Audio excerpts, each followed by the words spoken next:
On our planet, there seems to be an infinite number of beautiful places one can visit, with an equal number of spectacular things to admire. It requires nothing more than a curiosity to observe what is all around you. The miracle of nature manifests in countless ways, from breathtaking vistas to the simple movements of a common heifer. The purpose of this program is to present you with the extraordinary diversity of our miraculous blue planet so that you can discover these things for yourself. Today, we shall discover that when one hears Mongolia, one should think of more than just the desert and camels. The environment of the Gobi Desert is so diverse, you can find everything from uncharacteristic ice passes to breathtaking waterfalls and lakes. From the Gobi semi-desert, we will move on to the lush, green, northern Mongolian hillsides that provide refuge for Buddhists. 5,000 kilometers further southeast of the Gobi lies Jordan. We will conclude our journey in the footsteps of Indiana Jones, in the Jordanian Petra, and on the shores of the Dead Sea. But first, we visit the land of Genghis Khan.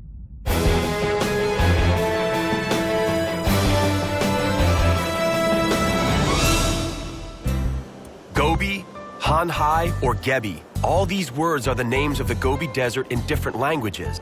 The Gobi is one of the oldest deserts in the world. Its surface area is an incredible 1.3 million square kilometers. The Gobi Desert remains largely unexplored due to its immense size.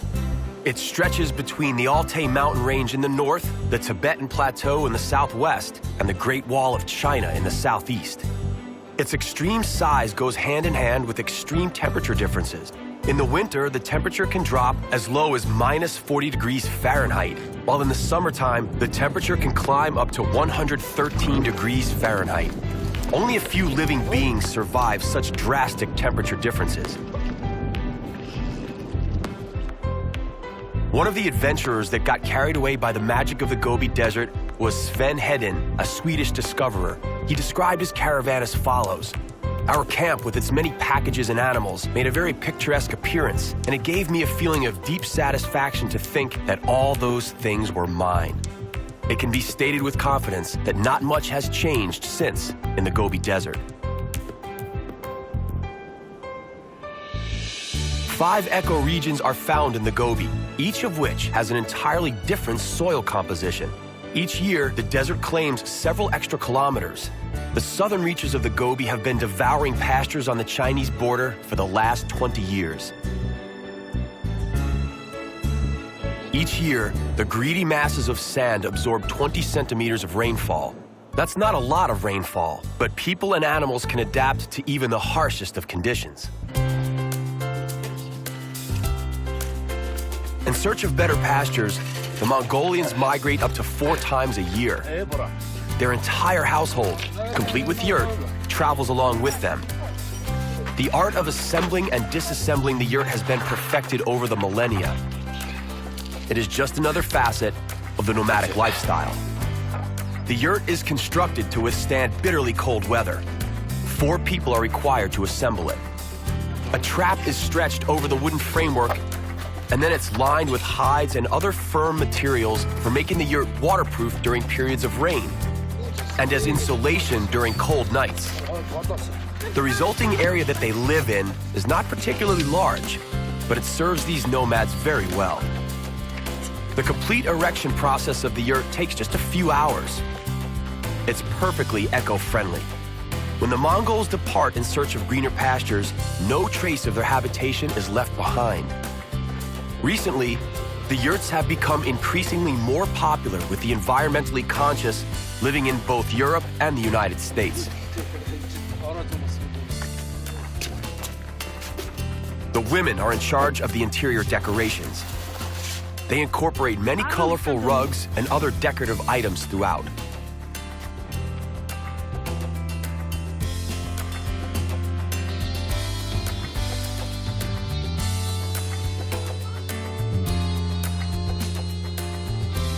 These nomadic herdsmen know the Gobi Desert inside out, especially its inhospitable but more appealing southern part. It is found in the middle of a national park. The peaks of the Gurvan Saikan-ul mountain range seem to blast skyward. When translated, its name means the Three Beauties, even though the dark and rocky mountains feel quite gloomy in real life. The base camp for the expeditions into the mountains is equipped with yurts and herds of the load-bearing Bactrian camel. A sought-out sandy desert, the Congorian Els, or Singing Sands, lies at the foot of the mountain. The dunes rise 300 meters high, 12 kilometers wide, and 100 kilometers long. Under the watchful eye of the Three Beauties, they seem to be the guardian of secrets. It is said that directly beneath the surface of this sandy kingdom lives the mythical worm Olgoi Chorchoi. The worm is said to attack humans from behind and suck out all their blood. The many animal skeletons found in the desert are more likely manifestations of severe heat or drought, and not so much the Olgoi Chorchoi. The desert is known to be unmerciful to lost animals and people. The giant worm story could easily have started with the ramblings of a delirious lost soul.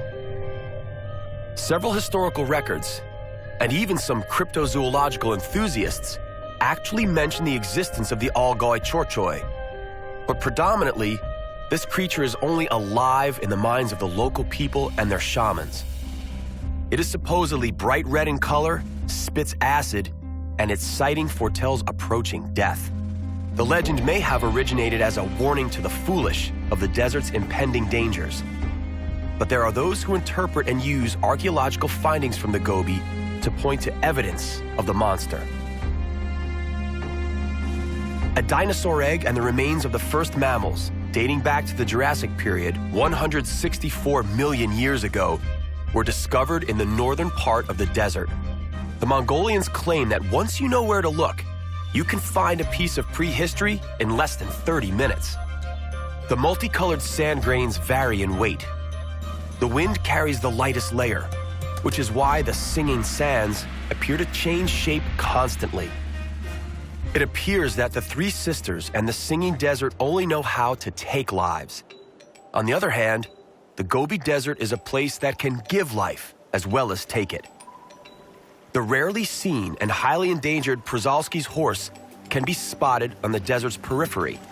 Zoologists are slowly reintroducing this breed from zoos back into the wild.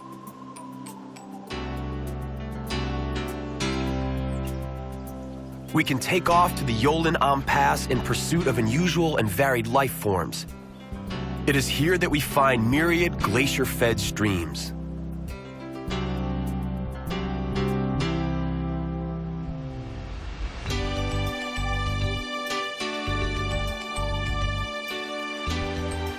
In the winter, the pass is covered by a layer of ice several meters thick and many kilometers long. Due to the surrounding mountain walls, the pass remains shaded, and so the ice thaws gradually. The last bits disappear sometime in September, shortly before the onset of another winter. Only a few years back, the ice remained year-round, but now, the relatively warmer summers of the last decade have brought an end to that.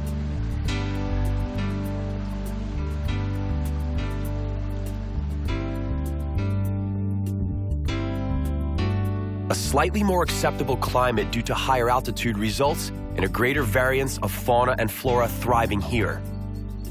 The accessibility of water also helps. This is where the snow leopard lives, but he's rarely spotted.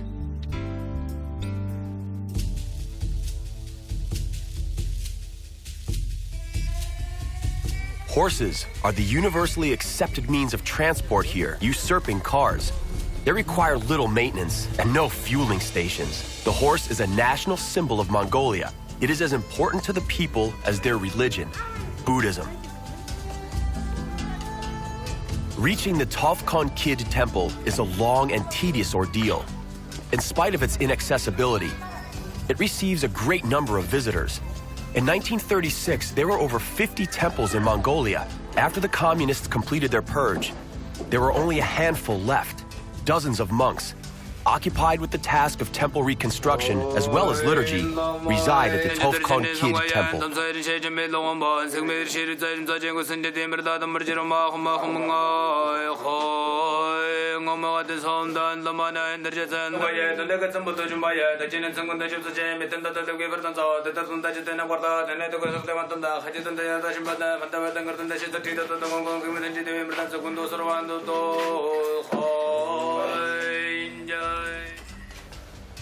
The Kovsgol Lake Temple is an important pilgrimage site for the Mongolians. It is the place where one of the greatest national thinkers, Zanabazar, chose to meditate. It is said that those who would lie on the floor of the adjoining cave will be purged of sin. Plentiful gifts testify to the gratitude of those previously purified. Impressive views of the surrounding woods are the ultimate reward for those men who reach the summit of Kovsgol Lake. For some obscure reason, women are denied access to this vantage point.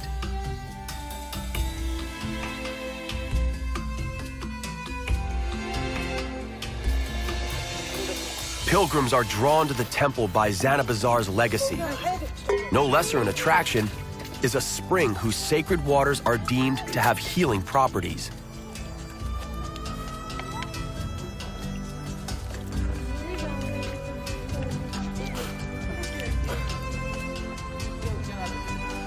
A contrast more stark may be difficult to find. The scorching dunes of the Singing Desert as opposed to the 1,100-kilometer-long River Orkhon. The river valley is so strikingly beautiful, it was included as a National Heritage Site by UNESCO. The highlight of this river's course is a 20-meter-high waterfall. The unpredictable weather can cause it to run dry, sometimes for as long as 10 consecutive months. In the springtime, during the thaw, the waterfall is quite impressive. It is highly advisable to visit Kovsgol Lake in order to fully appreciate the extent of the diversity one finds in Mongolia.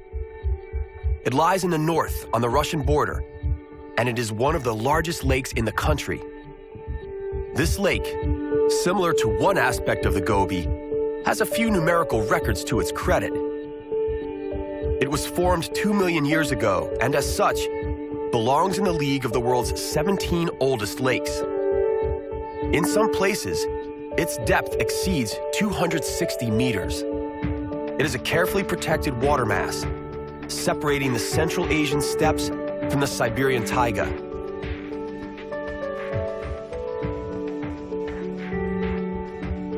It supplies 17% of Mongolia with fresh water. Its surface area of almost 3,000 square kilometers makes it Mongolia's second largest lake. Its shores abound with incredible animal diversity, from the ibex and reindeer to the wolves, wolverines, and bears. An honored member of the bird kingdom is the endemic Kovsgol grayling.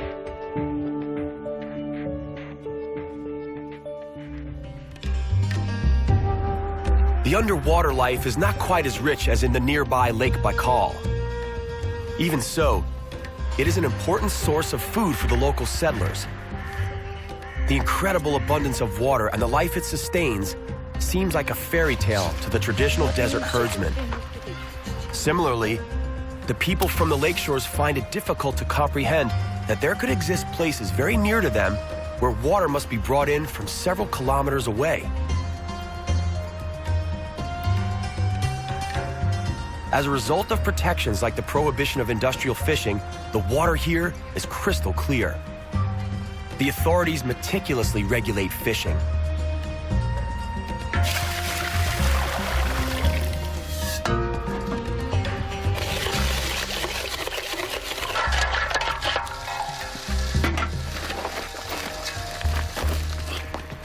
Fishermen living on the shores of the lake are forbidden to use large boats. One of the benefits from all the regulations results in a high quantity of fish that can be pulled from the lake. As a result, we can sit down to a fine meal of all the Kovsgolsk smoked fish, which include Siberian whitefish, Siberian grayling, Baigalai omul, and river perch. The lake and its beautiful surroundings continues to attract an increasing number of visitors, causing the development of local tourism to become vital. The nomadic Uyghurs arrive from the mountains and other distant parts of the country during warmer weather. They temporarily settle on the lake shores and go about their business, reindeer breeding, for example, to the curiosity of the locals from the surrounding towns and villages.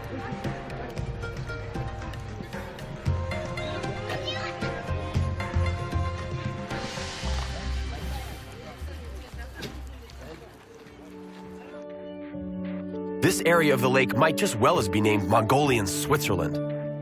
Dense forests form the southern border of the Siberian taiga.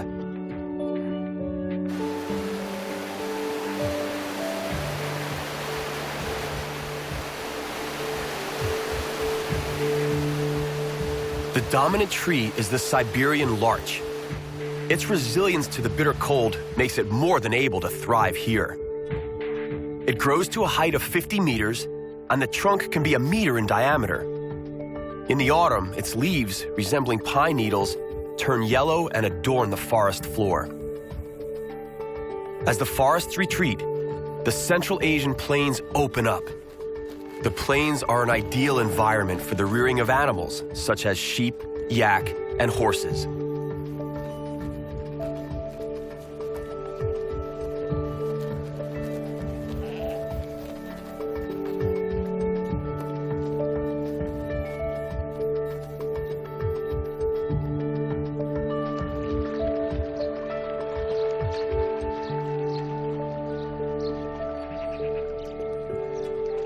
Let us leave Mongolia behind and move over to a place where the sun, Islam, and the Dead Sea dominate. Jordan awaits.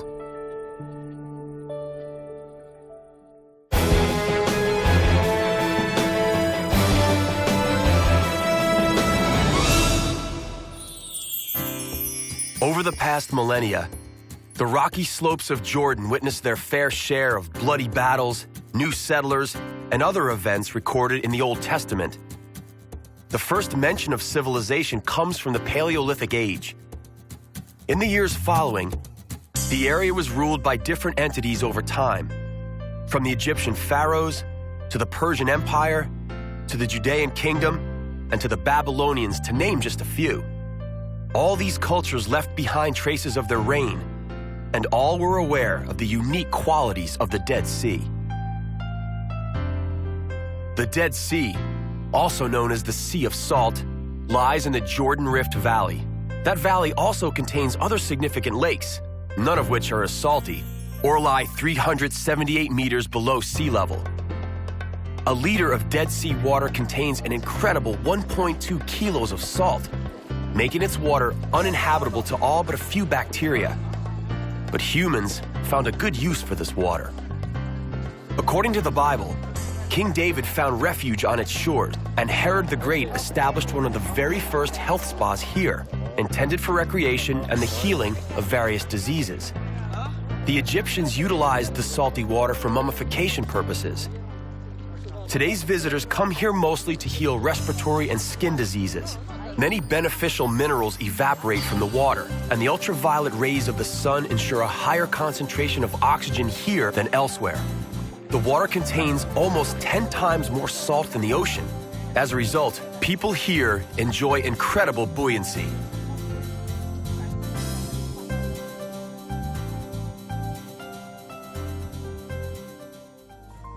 The salty crystals form a fascinating miniature landscape. The salty crust results from the condensation of minerals from the air and the diminishing water supplies. According to some rather skeptical prognoses, the Dead Sea is to vanish over the next 40 years. The Dead Sea is also being utilized for industrial production. Its southern part, looking somewhat considerably different from the moonscape seen in our shot, has been taken over by mining companies. The substance of interest is potash, potassium carbonate. It is essential in the manufacture of soap, glass, fertilizers, and cyanide. Life in the desert is subject to unwritten and unchanging laws of uncompromising nature. Nowadays, the Bedouins have cars, used mostly to fetch water alongside their camel herds.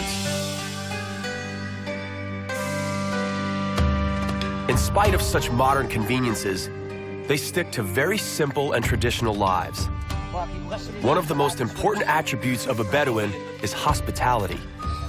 They are taught from childhood to invite a traveler into your home and feed him, because one day you too may need a place to sleep and a bite to eat. Traditional cuisine and the traditional sweet, sticky tea are a must.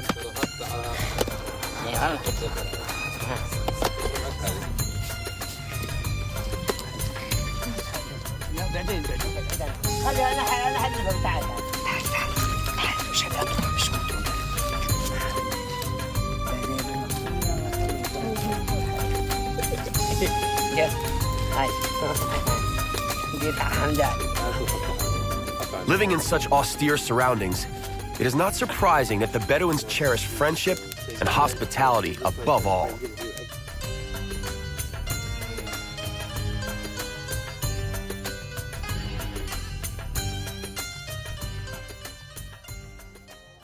The land is saturated with history and as such attracts hundreds of visitors each year.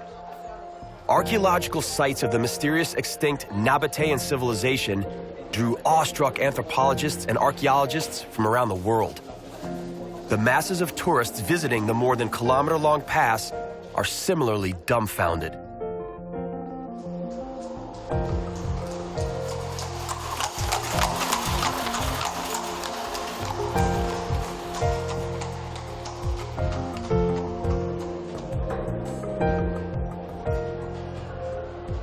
Having left the past behind, an incredible spectacle comes into sight. Known as the treasure chest, it is the symbol of the lost city of Petra.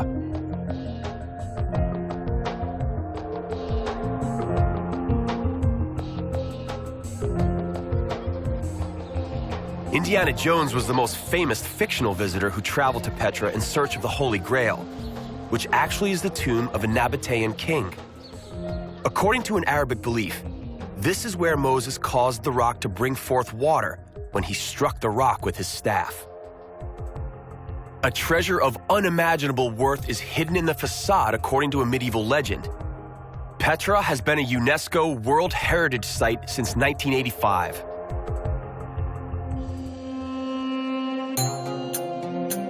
The sheer number of standing ruins could indicate that Petra was once densely populated. This wasn't the case. Petra was, above all, a ritual pilgrimage site and a cemetery. The remains of tombs are evident in every rock. The Nabateans were nomads and merchants. They understood the desert and its secrets, enabling them to transport caravans of valuable goods such as frankincense, spice, and myrrh. They used their profits to prepare homes for their afterlives in the sandstone mountains.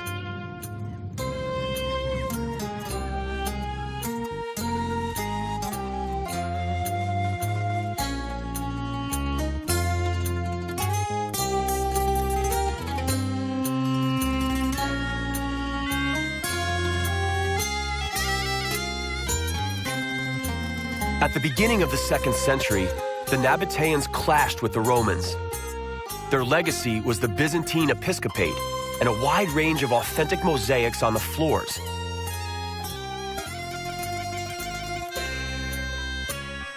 Petra was slowly forgotten with the passing of time as its importance ceased to exist, together with the Nabateans. The secret of the past was only known to the Bedouins who, until recently, inhabited some of the rooms in the rocks. Today, Petra is open to all.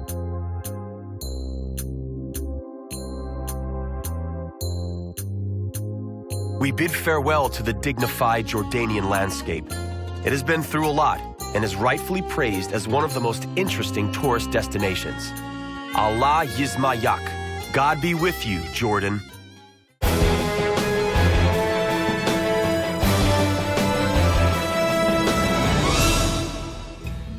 Our journey to the miraculous nooks of our planet comes to an end, for now. On the next exploration of our compelling and bountiful planet Earth, we begin in Costa Rica, in an amazing rainforest. Here, they make delicious chocolate out of cocoa beans. Mother Nature is at her magnificent best, showcasing hundreds of plant and animal species. To To wrap up, we'll take all precaution necessary to look at one of today's most active volcanoes. Green monkeys will be our tour guides in the Kenyan lost city of Gedi. Later, we will stop to wonder at the poetic symbiosis of wildlife in such close proximity to the capital, Nairobi. That's all right here on Miracles of Nature. We hope you'll join us.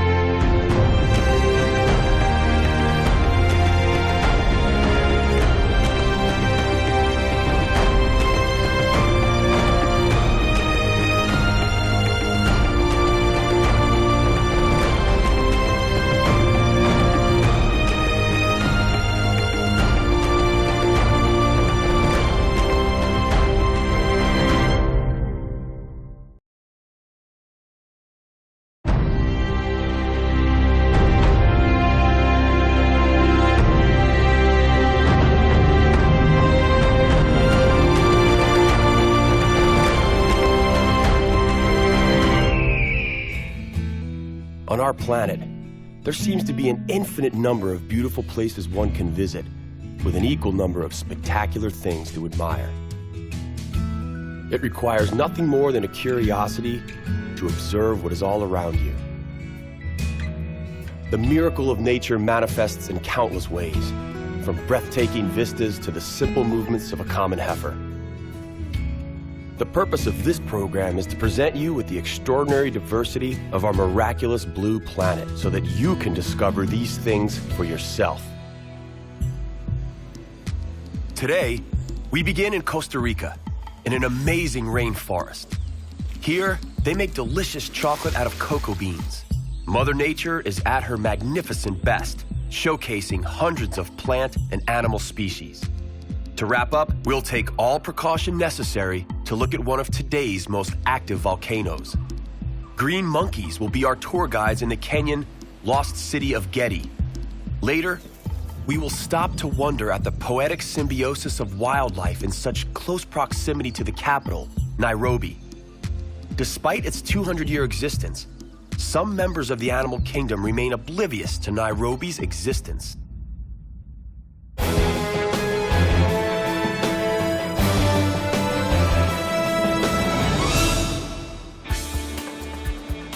A green belt of land lays between Nicaragua and Panama.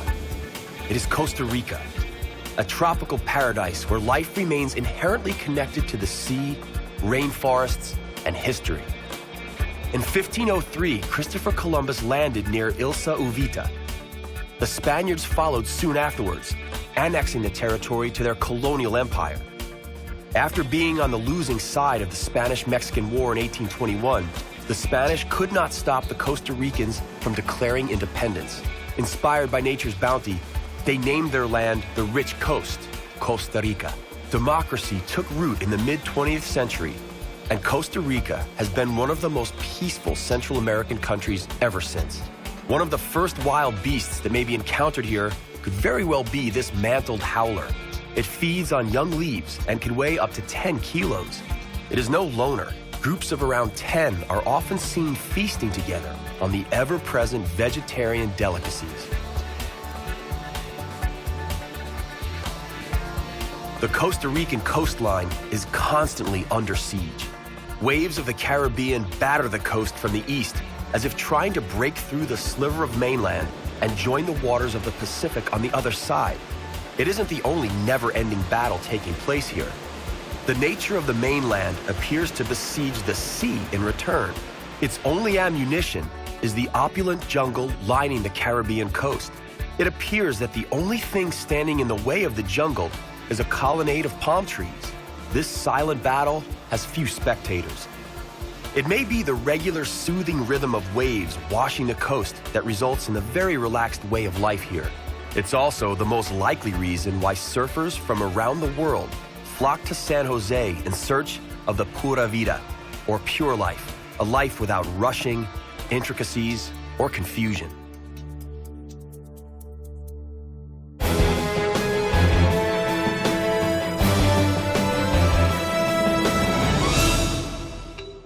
It is very advisable to wear neoprene shoes, boots, or Wellingtons when entering the Costa Rican jungle.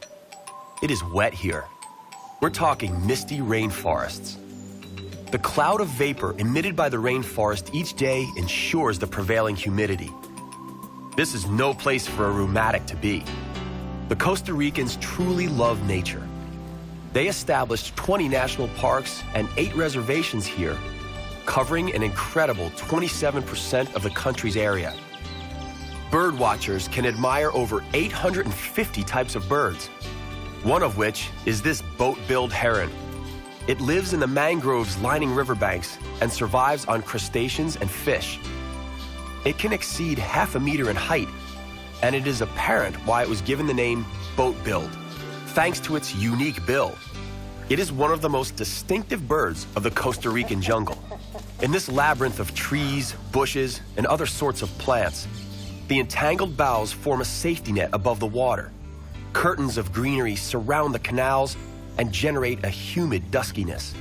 There is a slight resemblance to Venice, the only difference being that our unstable Costa Rican gondola floats among stout lush tree palaces belonging to birds and reptiles.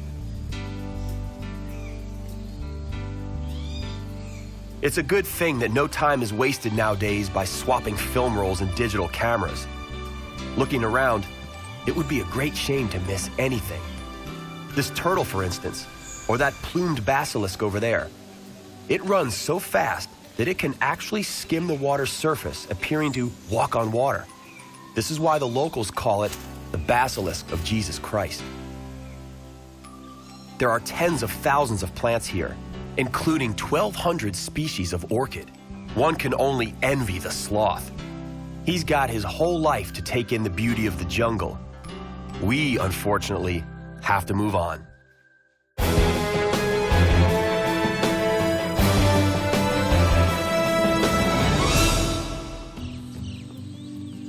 Cocoa trees grow all around a small house, otherwise enveloped by the jungle. Mrs. Ileana collects the cocoa beans, which she later barters for other foodstuffs at the market. What she doesn't barter, she uses to make chocolate. Don't be fooled by the name. The inside of the cocoa bean is not nearly as sweet as you might otherwise expect. The cocoa bean has a long journey ahead of it before it lands on our tables in the form of a luxurious treat. First, the beans are sliced open and placed in a chest where they are left to ferment for 4 days. Each fruit has about 50 beans. Having fermented for 4 days, each of these beans must then be left in the sun to dry before being roasted over the fire. The brown color signifies that the beans are now ready for the next phase, battering the beans so that the remaining pulp separates from them. The pulp would ruin the taste of the chocolate. Mrs. Ileana's grandma sieves it to get rid of all the impurities. When that's done, she handpicks the best beans. The result is a brownish powder which, to some extent, resembles chocolate. However, there is still something missing.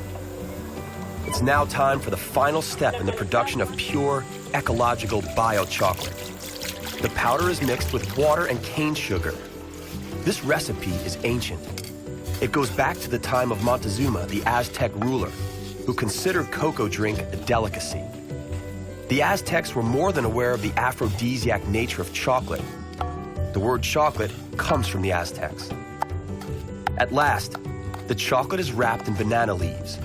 First, it is necessary to heat the leaves to make them flexible and prevent them from breaking when folded.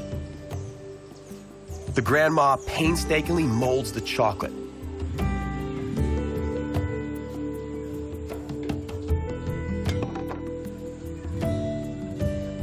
Our treats are ready.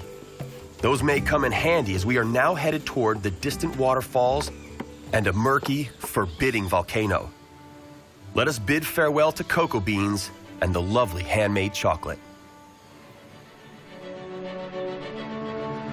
The Costa Rican landscape is a gold mine in the eyes of developers. So much room and unused space. The Costa Ricans are duly proud. The Costa Rican government attempted to implement asphalt road building on a number of occasions to no avail. Despite the obvious fact that roads would have facilitated transportation and improved life in general, the locals refused.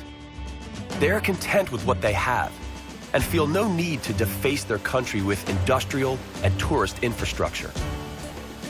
And so it well may be that in a couple of decades, we will visit Costa Rica as one of the few remaining paradises left on Earth.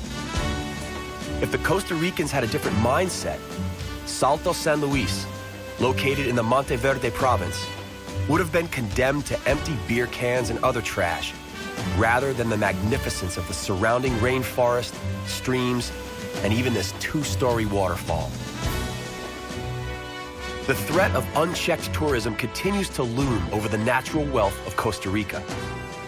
This is why the Costa Rican government devised a system of hanging bridges over the misty rainforests in the national parks.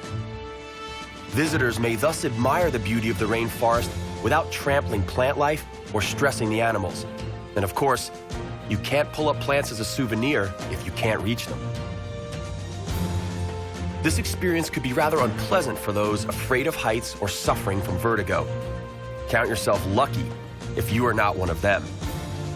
You can take advantage of the intricate system that allows you to be hauled even higher, where you can admire the rooftop of the rainforest.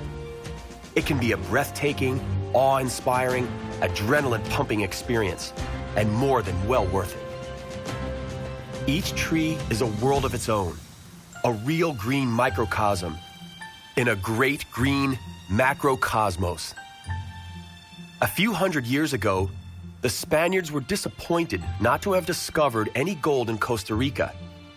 At that time, they failed to notice the treasure all around them.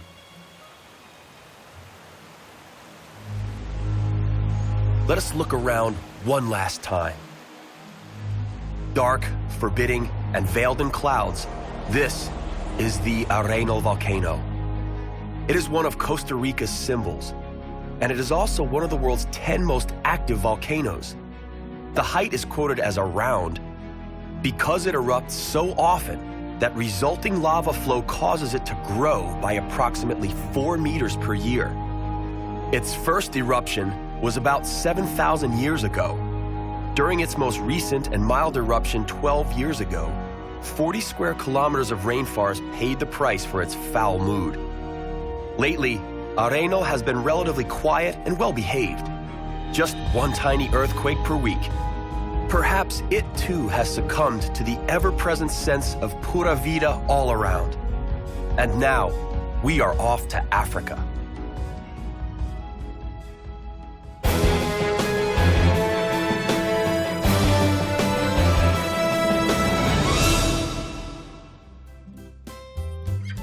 Welcome to the Kenyan coast, bathed by the Indian Ocean. The sun is slowly rising above the Kenyan Swahili coast. The name alone signifies that we are about to meet a coastal culture. The word Swahili comes from the Arabic word sahil, meaning coast, and the plural is sawahel. It is a seafaring culture inherently linked to trade in the Indian Ocean. This coastline began to lure Arabic and Persian merchants as early as the first millennium AD. The area was rich in ivory, but the slave trade was by far the most lucrative at the time. Today, the coast is a source of revenue for fishermen and from tourists. Mombasa, a city of almost 1 million inhabitants. It has a distinguished past. First records of its existence come from 16th century Portuguese seafarers. The traffic anarchy can seem bewildering to the unsuspecting tourists. The locals, however, have it down to a science. The portrait of President Obama, whose grandparents came from Kenya, is to be seen on many matatu, the local version of a minibus taxi. Amid the busy street life, city parks are a welcome oasis of peace and quiet sought out by the locals, just to relax or enjoy a small picnic. In between the thick trunks of the baobab trees, they find ample shade. But attention must be paid to the large pods growing on the trees and falling at times. The pods do not fall of their own accord. It wouldn't be Africa if it were not for a few enterprising individuals operating in the crowns of the trees. And so, the trees offer relaxing shady niches to some and a livelihood to others. The baobab tree is very popular among the people. The leaves are considered great eating when included in salads. The seeds are used as a thickening agent in cooking, and people use the ground bark as a cure for fever.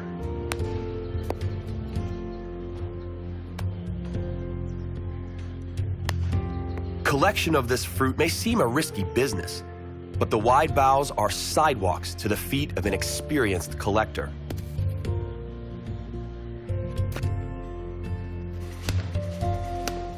The baobab fruit is commonly used in Swahili cuisine. It offers more vitamin C than oranges and provides more calcium than cow's milk. It is often referred to as the fruit of the future. One of the most sought-after commodities in this part of Africa is candy made from baobab fruit. The pulp, called mabuyu, is cleaned of the fibers. The fibers are utilized in the making of purees and as an additive to milk. No kitchen utensils required here.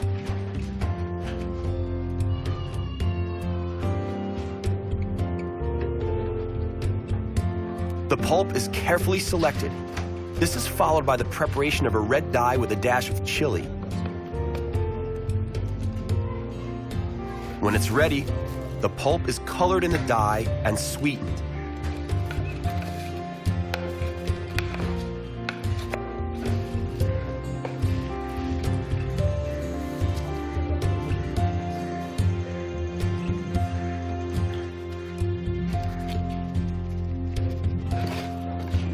And there it is, a candy treat. The baobab is, indeed, a tree worth singing praise to, not just due to its sheer size, but because of how practical it is.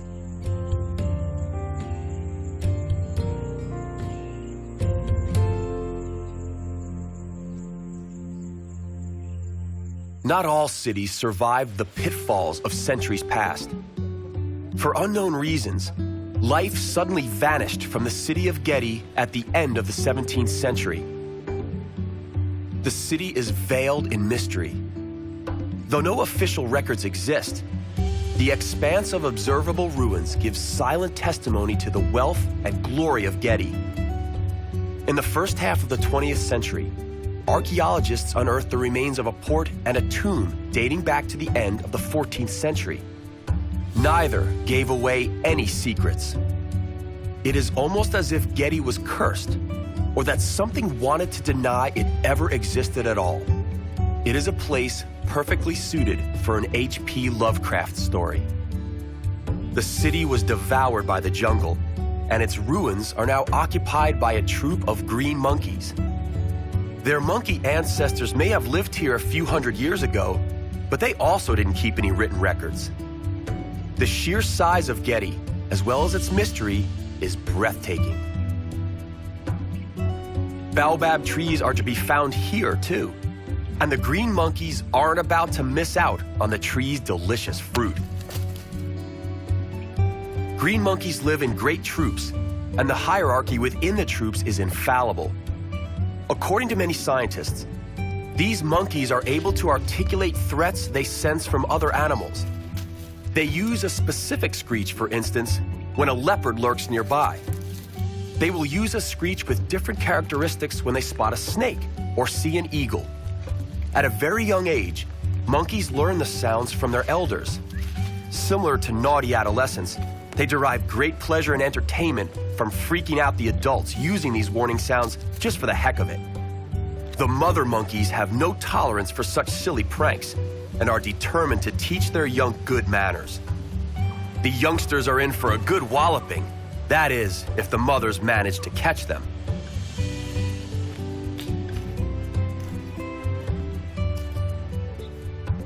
Because monkeys have a natural tendency to be aggressive, the monkeys hang around the visitors, having learned that food is to be found in all sorts of dodgy places.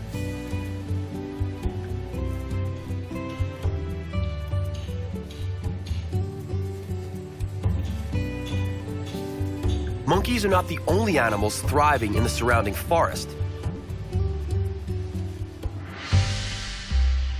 This is the single largest stretch of solid coastal jungle in East Africa. Eucalyptus dominates here, and the illegal exploitation of timber has taken its toll. For the time being, the jungle is holding its own. It is large and vast. As a result, animals are able to continue to find refuge there. An abundance of endangered bird and butterfly species gather here, as does a herd of elephants. Unfortunately, the growth is too thick and impenetrable for us to see them. A man without a donkey is a donkey. This is one of many Swahili proverbs. It applies especially on the island of Lamu.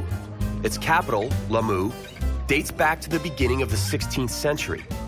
The unimaginable wealth of its inhabitants no doubt came from the trade in ivory and slaves. The city has managed to maintain its character and remains a unique example of Swahili architecture. It has been included by UNESCO as a cultural heritage site. Clearly, no other means of transport but a donkey would do in its narrow, winding streets. 2 tractors appeared on the island recently, and the police force can also brag of its own vehicle. This is no match for the donkeys, though. There are 3,000 donkeys on the island, so they ensure that they are the majority of the interstate transportation. The goods are offloaded in the port. From there, they reach their designated destination atop one of these stubborn creatures. The baskets used as saddlebags are made of palm leaves. The leaves are first dried, then the women weave them into narrow strips, which are eventually sewn together. The same technique has been used forever. Mattresses and other merchandise made of palm leaves were exported from Lamu. Their import is mentioned everywhere, including on the island of Zanzibar.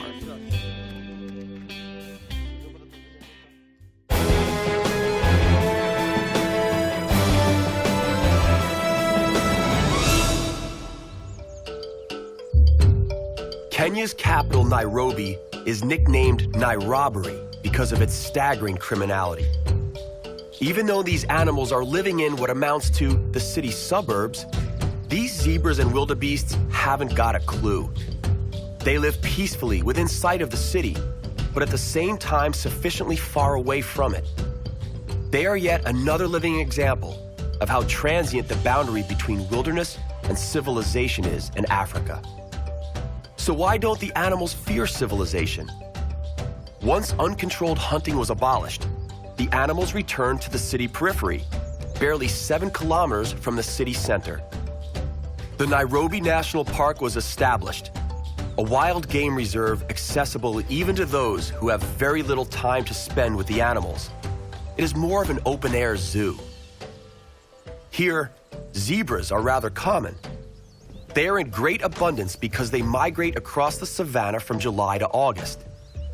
You won't sight any of the African Big Five here, namely leopard, lion, elephant, rhinoceros, or buffalo. Along with zebra, the more common animals include wildebeest, giraffe, and ostriches. Don't expect the ostrich to hide its head in the sand, though. They are so accustomed to seeing throngs of tourists and schoolchildren, they remain absolutely unfazed by humans. You may encounter wildebeest grazing freely on the plains.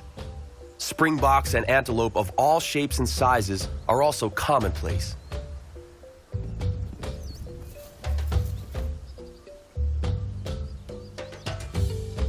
Herons prudently thrown at waterholes. Waterholes are essential for the survival of all in the savanna, and generic animosities are forgotten here. Giraffes float by majestically, looking down upon the world. They deserve their God syndrome, being the living proof of Darwin's evolutionary theories. They stretched so far and so long to reach the highest and furthest growth that they survived. Evil gossip has it that Darwin only reached this conclusion having heard from the natives and taken for his own the legends on how the giraffe originated. But that is an entirely different chapter.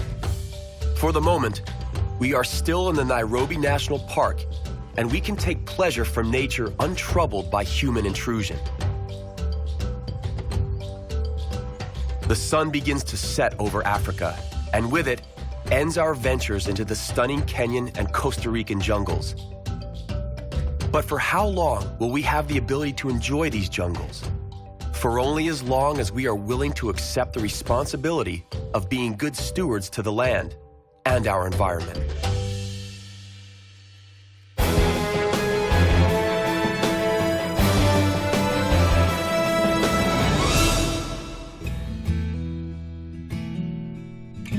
Our journey to the miraculous nooks of our planet comes to an end, for now.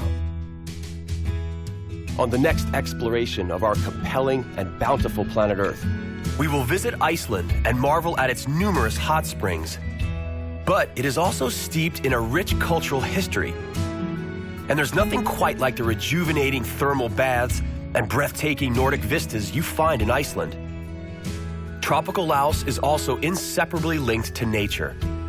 Only here, monochromatic white glaciers are replaced by lush green scenery.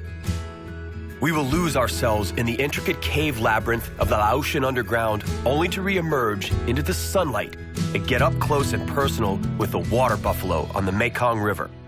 That's all right here on Miracles of Nature. We hope you'll join us.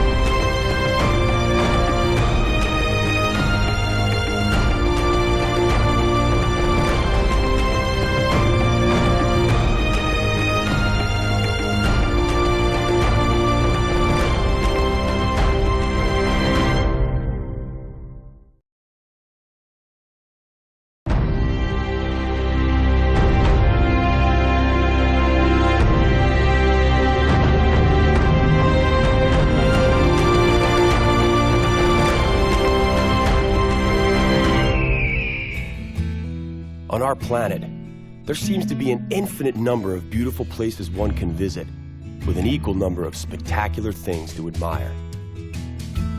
It requires nothing more than a curiosity to observe what is all around you. The miracle of nature manifests in countless ways, from breathtaking vistas to the simple movements of a common heifer. The purpose of this program is to present you with the extraordinary diversity of our miraculous blue planet so that you can discover these things for yourself. Today, we will visit Iceland and marvel at its numerous hot springs. But it is also steeped in a rich cultural history. And there's nothing quite like the rejuvenating thermal baths and breathtaking Nordic vistas you find in Iceland. Tropical Laos is also inseparably linked to nature. Only here, monochromatic white glaciers are replaced by lush green scenery. We will lose ourselves in the intricate cave labyrinth of the Laotian underground, only to re-emerge into the sunlight and get up close and personal with the water buffalo on the Mekong River. But first, Iceland beckons.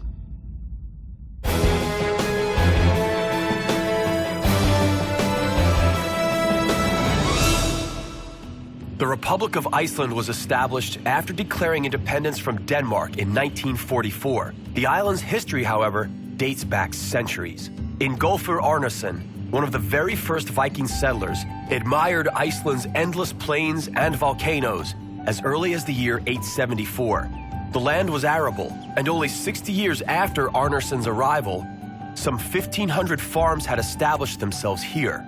Ingólfur landed in Iceland in a drakkar, a traditional Viking ship that, at the time, was also considered a devastating warship. Jan Gunnar Arnason built a memorial to this ship called the Solfar in the port of Reykjavik. Ingólfur Arnason is closely linked to this place. Over 1,000 years ago, he settled precisely here. At that time, he called it the Smoky Bay. Today, we know it as Reykjavik. There exists no name more appropriate for this place.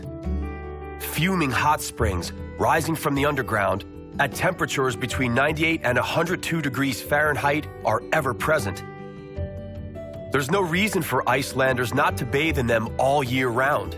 However, the most famous Reykjavik bath, the Blue Lagoon, isn't natural. It came about as a direct result of the Svartsengi geothermal power station, which releases processed water back into nature. Why not make use of such a handy byproduct for a bit of fun and healing? The Blue Lagoon water is rich in silicon dioxide. It is beneficial for healing skin disease such as psoriasis. However, the white masks are the main reason why people go into the warm water. This is some pretty amazing mud. It cleanses, nourishes, and rejuvenates the skin. Mineral water is so common in Iceland that you are bound to find it in just about any pond. The vast island feels almost uninhabited, with its population of only 320,000 people. Their homes are dispersed over immense plains and beneath high mountains. The isolation of these homesteads is hardly surprising, since a third of Iceland's population lives in the capital. The rest preoccupy themselves mostly with farming. Momentary appearances to the contrary notwithstanding, life in Iceland is continuously under threat from harsh winters and volcanic activity. The first generation of settlers to this land were not daunted by either the ash nor the bitter cold. And so, in the year 930, they established one of the first parliaments in the world, called the Althing. The Althing gathered beneath a steep, sheltering rock face. It served as protection from the sharp wind for the speaker and its members.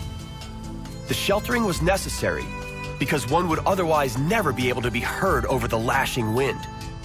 And without shelter from the bitter cold, none would have been motivated to pursue something as tedious as politics. The activities of the Althing were interrupted in the 13th century when its efficiency was undermined by quarrels among the chieftains of the various settlements.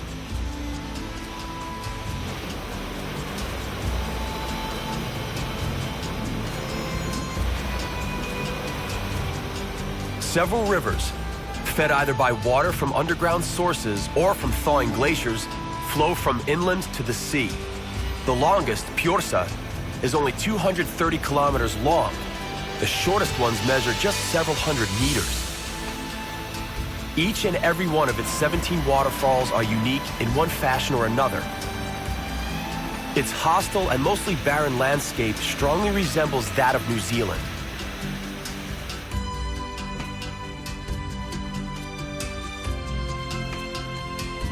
The Stroker geyser, Icelandic for churn dash, proves that water can flow upwards too. Stroker first appeared in 1789 as a result of an earthquake. 100 years later, another earthquake caused it to cease. It was only in 1963 that the locals uncorked it, enabling Stroker to happily explode and sputter on just as it used to.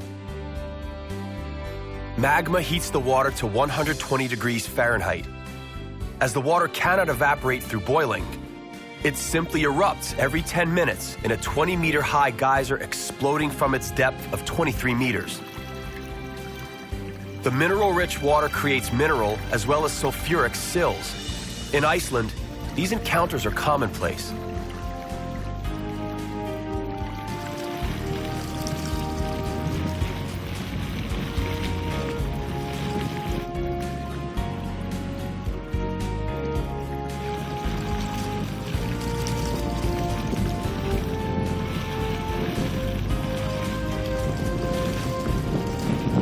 Three-quarters of Iceland's barren plains are damaged by erosion, resulting in 7,000 square kilometers of agriculturally infertile land.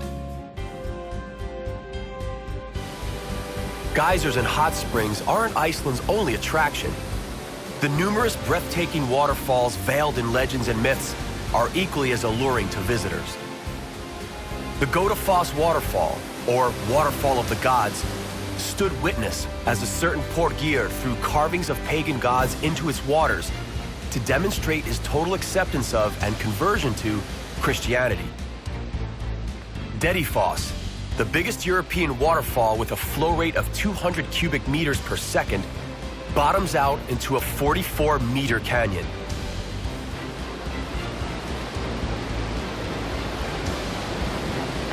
More than 1,000 years ago, the Vikings introduced a very special breed of horse to the island. All these years later, this horse has earned its right to be considered part of the Icelandic family. The Icelandic horse has adapted well to withstand the harsh winters. It also has a rather long lifespan. The Icelandic government prohibits the importation of other horses or the return of previously exported horses back into the country.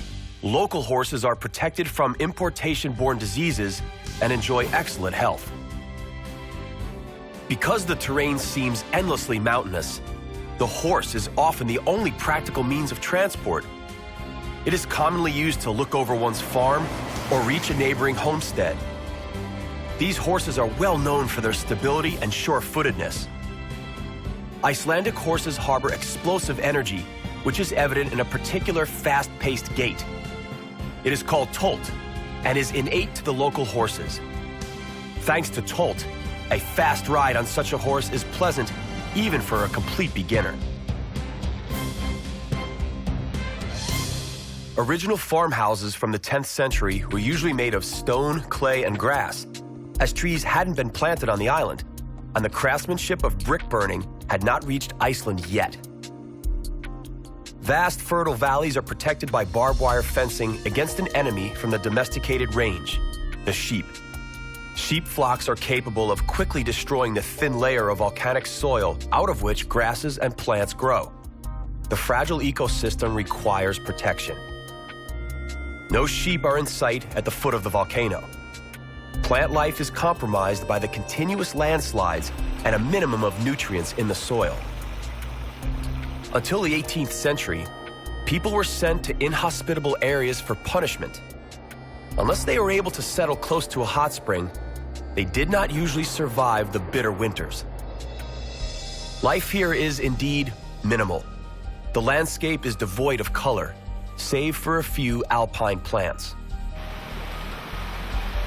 Fortunately, the waterfalls are spared the curse of hydroelectric plants, principally as a result of the more popular geothermal power plants. As a result, the waterfalls remain unspoiled and beautiful, attracting visitors from all over the world, including those who have seen both the Victoria and Niagara Falls.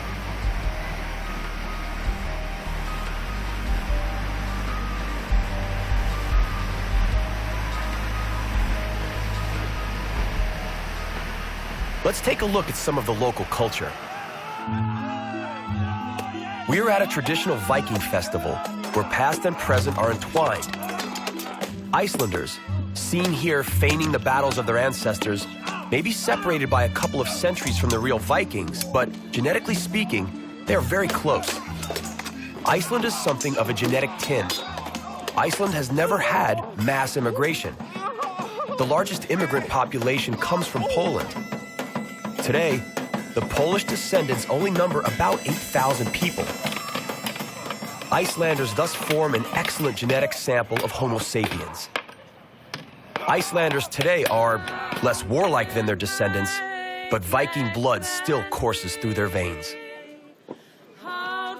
Icelanders are also known for their love of singing. Two Icelandic singers that are internationally known are Sigur Rós and Björk. They take great pride in Tvísöngur, a duet which apparently gives every real Icelander the shivers. Paul Logason managed to throw a 140-kilogram stone over the hurdle 10 times and has become the definite winner of the competition. The origin of the traditional Viking festivities is not merely a way to pass the time. The disciplines that have been carefully selected are designed to develop dexterity and speed, historically indispensable qualities during raids. The maidens are trying to beat the drum at the blindfolded Vikings' feet. And here, ear-pulling tests the threshold of pain. Iceland is also a place of tranquility, natural balance, and almost meditative nooks. In the summer, many places, uninhabited by man, attract adventurers wishing to test whether they are capable of surviving a week in the wilderness without the internet or a cell phone. Here, they must be able to survive using only their equipment and supplies.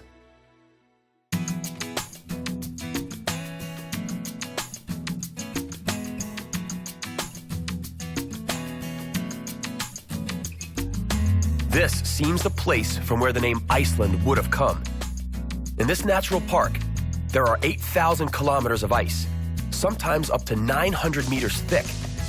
It is the largest glacier in Europe. Although Iceland is close to the Arctic, the coast remains ice-free during winter due to warm North Atlantic sea currents. Even a thawing glacier can pose a great threat. Problems with wild water are not uncommon. It is because glacier rivers, found mostly on the southern part of the island, constantly change their course. It is why the longest bridge in Iceland was built over the Skeiðará River. Sadly, not even its 1,000 meters could withstand the giant flood caused by a volcanic eruption under a glacier in 1996.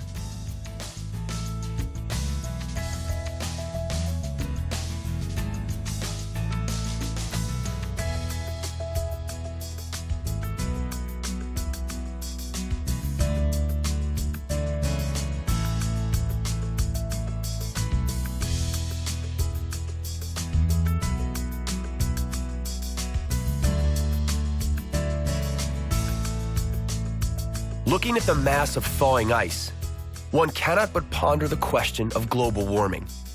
It could bring a fast end to the glacier. Here, the situation is not grave just yet. This is what is called calving. As water buoys the iceberg, immense forces coalesce and cause massive ice blocks to break off. The ice block turns in the water, showing the thawed blue part. The color is influenced by the inability of ice to absorb the wavelength of blue light.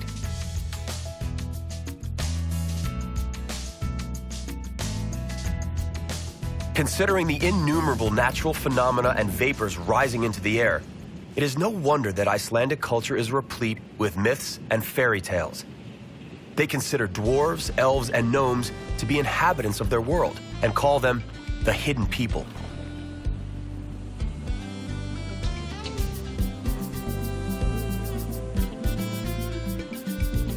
What causes all the volcanic and thermal activity? The answer is quite simple. It is right here, beneath Iceland, that the American and European lithospheric plates meet. The immense pressure with which they move against one another not only caused the formation of the island, but also opened numerous vent holes relatively near the Earth's core, causing the flow of magma and minerals. There are over 200 volcanoes, of which 30 are still active. The French writer Jules Verne placed the plot of his famous book, Journey to the Center of the Earth, into one of these volcanoes without ever setting a foot on Iceland. Nevertheless, many adventurers have tried to explore these volcanoes using his guidelines. Suffice it to say, none had any success. It is unbelievable that a landscape adorned with murmuring waterfalls lies in the same country where deadly geysers, moody volcanoes, and ripped-up glacial fields are found. We treat ourselves to one last look at the monumental wonders before us.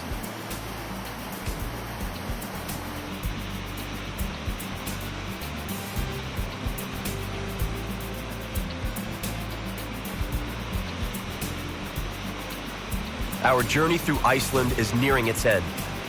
It was accompanied by the ever-present smell of hydrogen sulfide and an immense amount of energy produced not only from the Earth's core, but also in glaciers, waterfalls, and humans.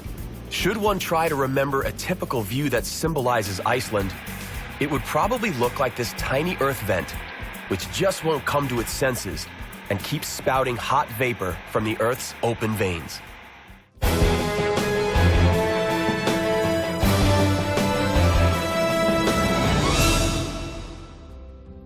Welcome to Laos. The Mekong River is an inherent part of its heritage, as are the other natural wonders and the Buddhist religion.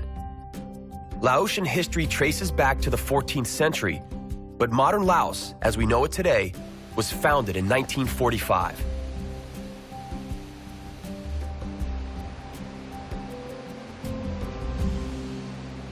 We are currently in the provinces of southern Laos.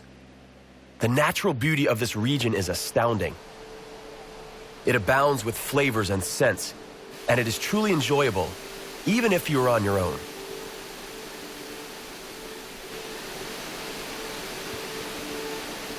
The real treasure of southern Laos is the unpolluted and abundant water source. Waterfalls are both aesthetically pleasing and also act as an important protection. It is because of these waterfalls that the Laotian rivers are so extremely difficult to navigate upstream. At the same time, the waterfalls function as an efficient water flow control system during floods caused by the rainy season.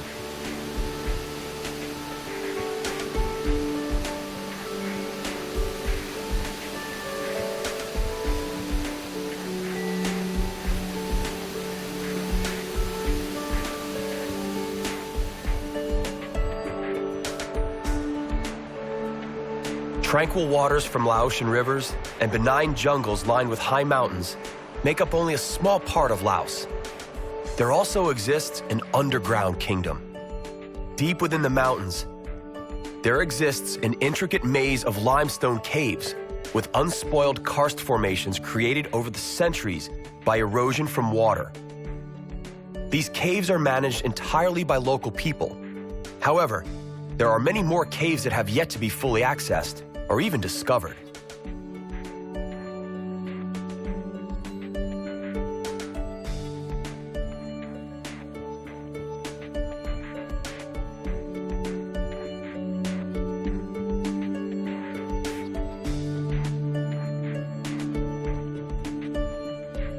Nikola Tesla sang praise to the waterfalls as an inexhaustible source of ecological electrical power for all sorts of appliances.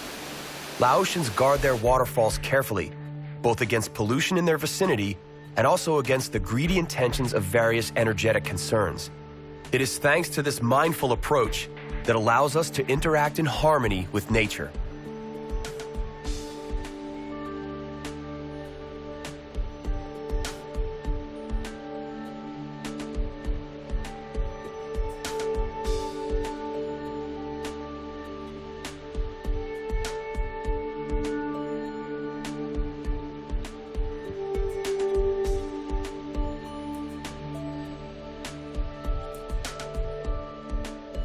The very cause behind the existence of such pristine natural nooks in Laos, such as this one in particular, is nature itself. The elemental expansion of the jungle often swallows up entire buildings and makes it next to impossible to lay roads and railways. More than half the land area of Laos is taken up by jungle and rainforest, while only 10% of the land remains for agricultural purposes and pastures. Both the rainforests and rivers are a source of sustenance for the people in times of poor rice harvests. The Tat Phan waterfall originates in a small river running down the Bolaven Plateau and ends in a 120-meter abyss surrounded by wild jungle.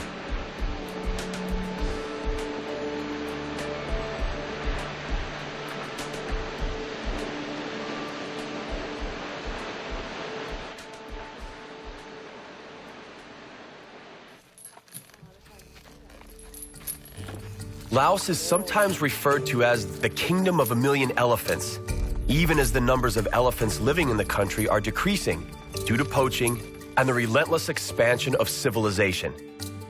On the contrary, the number of water buffalo is on the incline. The water buffalo, or Bubalus bubalus, was initially a wild animal, but did not resist the domestication process. As such, over the last 5,000 years, it became a beast of burden used in agriculture and also as a plentiful source of meat and milk. Due to their great numbers, 153 million animals in Asia alone, the water buffalo is nicknamed the living tractor of the East.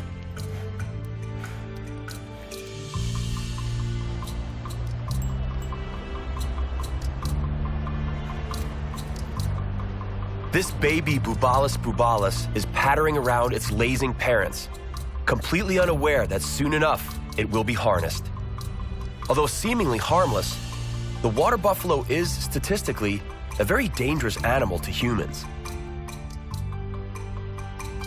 The Mekong River is the world's 10th largest river and the 7th longest river in Asia. Its length is estimated at 4,909 kilometers. From the Tibetan Plateau, this river runs through China, Burma, Laos, Thailand, Cambodia, and Vietnam. There are several reasons why it is referred to by many names, including the Great River, the River of Nine Dragons, the River of Miracles, and in Laos, the Mother of all rivers. There is, however, one main reason for the various names. The Mekong River is to Southeast Asia what the Nile is for Egypt and Sudan, the source of life. Along the Mekong River, there are 4 dams, many more along its tributaries, and more still in the planning stage. Here we are looking at the Ban Kon Cataract, one of the biggest in the world. The Mekong River is home to a staggering number of species of fish. Among the largest of these is the giant river carp, which can grow to nearly 5 feet and weigh 150 pounds. This damaged bridge proves that the Mekong River resists any human interference. Here, unceasing water surges over the Ban Kon from Laos to Cambodia, and with it ends today's episode. An episode which allowed you to submerge into the hot springs of Iceland, discover Icelandic glaciers, and finally, penetrate the dense Laotian rainforest and explore the dark caves of Laos.